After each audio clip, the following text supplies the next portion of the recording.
3 rings for the elven kings under the sky, 7 for the dwarf lords in their halls of stone, 9 for mortal men doomed to die, 1 for the Dark Lord on his dark throne, in the land of Mordor where the shadows lie, 1 ring to rule them all, 1 ring to find them, 1 ring to bring them all, and in the darkness bind them, in the land of Mordor where the shadows lie.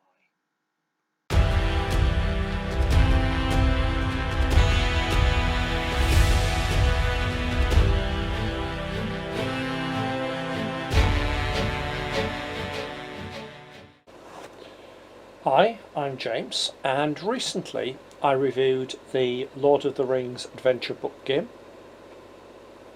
Now, I thought I'd play out a couple of the scenarios. I think we'll do a couple of videos if they're popular. We'll start with this one, which is the first one, The Adventure Begins. So I've set up the characters where they belong. You've got the 4 hobbits and Gandalf, and the 2 Black Riders. Aragorn is currently in Bree.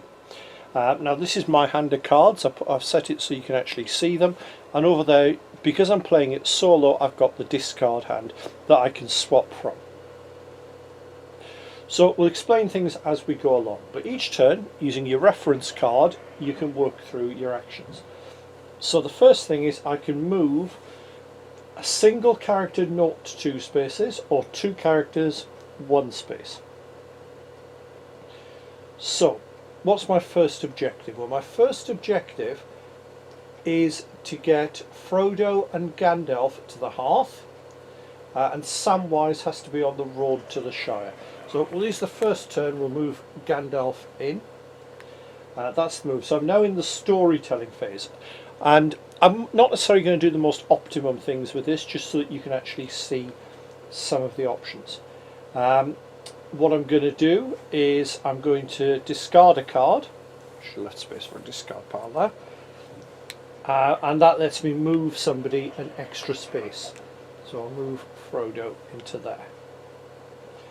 Okay, I can't complete the challenge yet because Sam's in the wrong place and I don't have the card that I need. I can play any special cards, I haven't got any of them yet, and I can trade 1 card for another player, or in this case the dummy hand. So I'm going to trade the ring for that. And I then pick up 2 cards. And we've got a Palantir card, which is what I'm after, and we've got the Light of Galadriel, which I don't need until the end of the scenario. So let's see what happens plot wise. Number 1. Okay, move any hobbit to the hiding spot.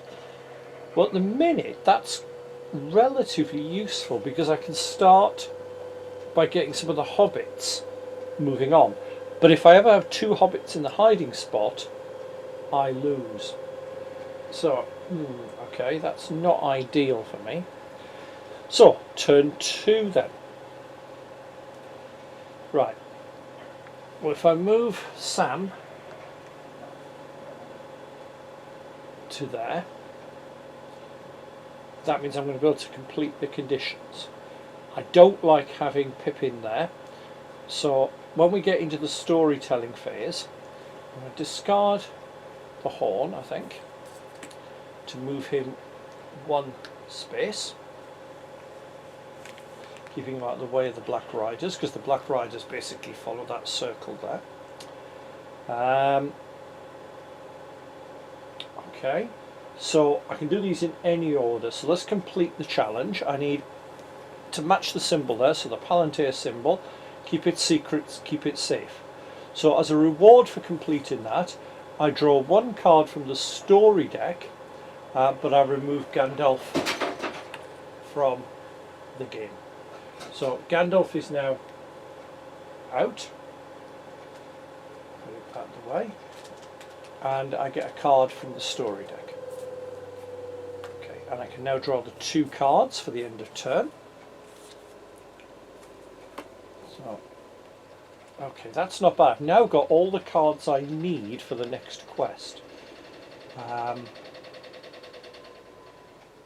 Is it worth me doing anything extra? Yeah, I'm going to spend a card, I think. In fact, I've done that the wrong way around. I should have done that before, so I'll skip that. So let's see what happens plot wise. Number 3, move any hobbit to the hiding space. Okay, well, considering I'm trying to get them all down to Bree, that's not too bad news. That's actually saving me a bit of time. But that Black Rider is still in the way. So, 3rd turn. I need to get him out of the hiding spot. So 1, 2. Then we come on to the special actions. Let's spend 1 to move him an extra space. Then he's out of the way of the Black Riders. And let's start moving Merry on as well. Get him getting a bit closer. He's going to have to go past the Black Rider. That's going to be the problem. So, okay, let's see what happens now. Sorry, keep doing this out of order. So, done all of that. Draw the 2 cards. 2 swords. Okay, not particularly useful at the minute. So what happens? Number 5. Move either Black Rider 1 space. Well, if I move him on, I've now got that clear route through. So, turn 4. 1, 2. He's still stuck there. I'm going to get into the action phase. Spend 2 cards. Move him on 2. Okay, I'm going to trade. I should have traded this previously. Sword of the neither is much use. I'm just going to get that for use as a movement card. So we get my 2 new cards and 2 rings. That's not good. The ring is nice in that you can play it to gain corruption points, but it can be used as a wild card. But that's not too bad a position. And let's see what happens. 15. Move both Black Riders 2 spaces. Now that isn't good, because that's got me blocked off there. Okay. So, I think 1, 2. That's my movement. I need him out of the way, so I'm going to spend an extra card. Move to there. Swap that for a horn. I don't need the horn at the minute, but I'm cluttering up with ring cards. Yeah, I think that's realistically all I'm going to end up with too many cards, so let's spend 1 to get an extra move, and let's move out of there. I really don't like being in the hiding spot.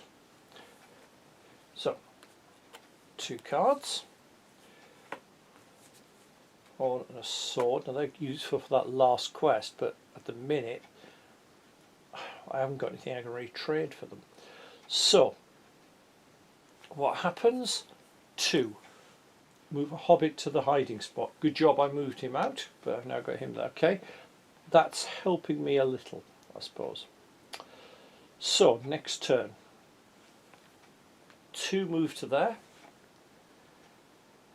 It's a long way to go there, so I'm just going to move him on 1.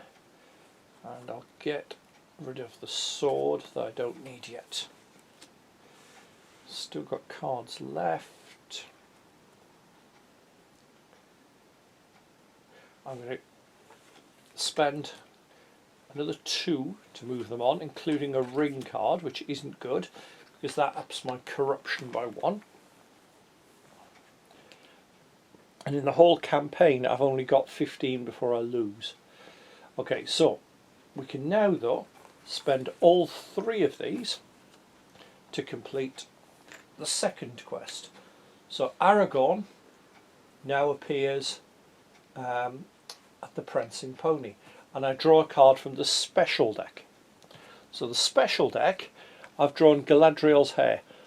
If I play it, draw 3 cards from the story deck, then discard 1 from the hand.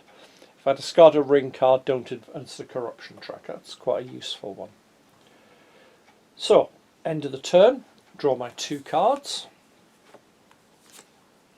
Sword is going to be useful. So every card I need is now there. But what happens here? 7. So 7. Move both Black Riders 1 space. Now that is really bad news because that's now blocked me off, and they're all. I've now got a problem with my hobbits all being in the way. Okay. I'm gonna have to move those 2 down to there. I think I can. One hobbit going into the middle. I can live with. Do I want to swap any cards? No, and I'm keeping that Galadriel's hair for now. I'm not going to use it yet. So I'll do another sword and a movement. Okay, and what happens? 10. Move both. So I move either Black Rider 2 spaces. Well, I'm going to have to. I think I'm going to go for that one because otherwise I can now make a clear run. I really should have thought about which ones I needed because I need Frodo and Sam to get to Weathertop with Aragorn and one of the other hobbits. I didn't plan that very well. Okay, so next turn. Aragorn's got the benefit he can move through the Black Riders. He's the only one that can. Let's do a 2 move there. And when we go into the storytelling mode, I think it's worth playing that. That now goes into my discard pile. So I'll pick up 3. And discard 1. Let's get rid of that because we're not going to need that. So I can now play some cards to do some extra moves. And I think it's time to try and get some of these through. So 1, 2, 3 cards, 4 cards. Let's get rid of 4 of them. Expensive turn, but I've now got 2 people in Weathertop.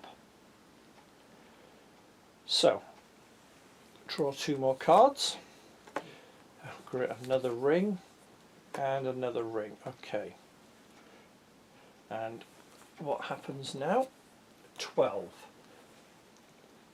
Move either Black Rider 2 spaces. Well, I need one up there towards the end, so that's a good start. Okay, so movement.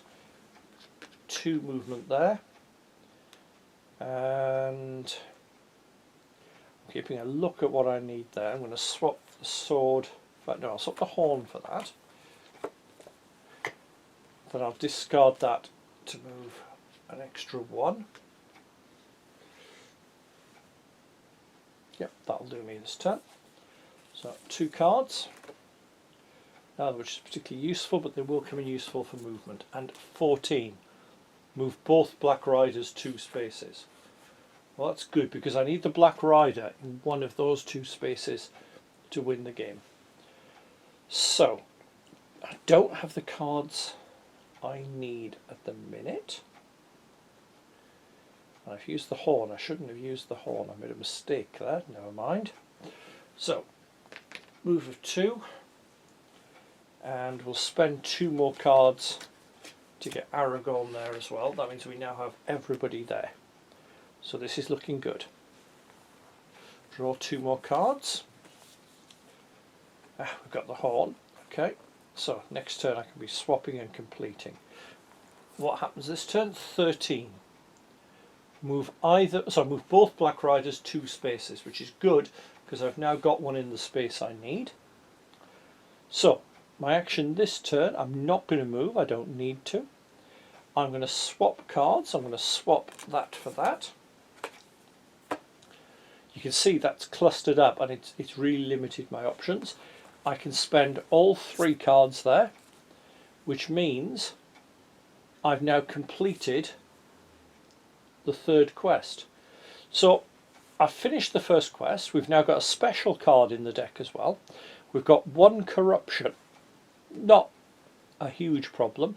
With 8 adventures and you lose 15, you can afford to gain 1 or 2.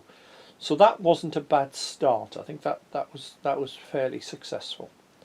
It's a quick playthrough. You can see the style of the game. It's very much a puzzle game, but you have the randomness of what the Black Riders are doing, which I think captures the essence of that scene in the film and that part of the book very, very well. So that's the first one. Let me know if you enjoy it. If you do enjoy it, we'll look at shooting some more for this. Hopefully you've enjoyed the video. If you have, please click on the like button below so that I know what people like and I know what to make more of. Alternatively, if you've enjoyed it and think you'd like to see more, please click on the subscribe button. That way you get notified by YouTube whenever I bring out a new video. And you never know, there might be something in there that you hadn't considered, because I do cover a variety of things on the channel. And finally, if you have a little bit of cash going, I now have a Patreon account. I'm always looking for patrons, because at the end of the day, let's be perfectly honest, it's a good way for me to get a little bit of money that will use to buy review items or to travel to museums and so on. I don't put a huge amount on that. At the minute, all we've got is one tier charging £1 a month, which just, as I say, helps cover my costs. See you soon.